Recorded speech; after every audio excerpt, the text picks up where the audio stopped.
আসসালামু আলাইকুম। Welcome to Soha and me. আমি নুসরাত সাহিরা সোহা। আজকে শনিবার ছিল। শনিবার দিন আমাদের একটা বিয়ের দাওয়াত ছিল। এর জন্য সেখানে এসেই প্রথমেই দেখতে পেলাম একটা পুচকু গুলুমুলু বাচ্চাকে।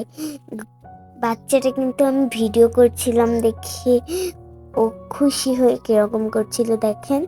আর এখানে হচ্ছে খাবার টেবিলে দেওয়া হয়েছিল রোস্ট, পোলাও, কাবাব, বিফ, সালাদ, এক গ্লাস পানি আর বাচ্চাদের জন্য এক বোতল কোক। আর আমরা খাওয়া শেষ করে বর এবং বউকে দেখতে এসেছিলাম। তো বর এবং বউ কিন্তু মাশাআল্লাহ সুন্দর ছিল। আর আমরা কিন্তু এখান থেকে হচ্ছে আমাদের বাসায় যাইনি, আমরা গিয়েছিলাম আরেকটা দাওয়াতে। সেই দাওয়াতটা ছিল কাইসাবাড়ির ওদিকে।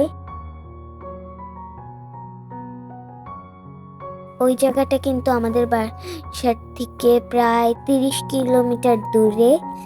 আর সেখানে যেই দেখলাম যে কি সুন্দর আবহাওয়া, কি সুন্দর আকাশ।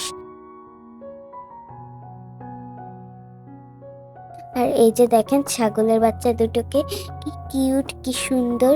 সোহা কিন্তু ওদেরকে কোলেও নিয়েছিল। অনেক কিউট বাচ্চাগুলো, তাই না? একদম আমার খরগোশের বাচ্চার মতনই দেখতে। আর ওই যে সোহার বাবা কোথায় যেন যাচ্ছিল। আর এই যে দেখেন ধানগুলো কত বড় বড় হয়েছে। সারাটা দিন কিন্তু অনেক আনন্দের মাঝেই কেটেছিল। আপনাদের কাছে কেমন লাগলো আশা করছি লাইক, কমেন্ট, শেয়ার করে জানিয়ে দেবেন।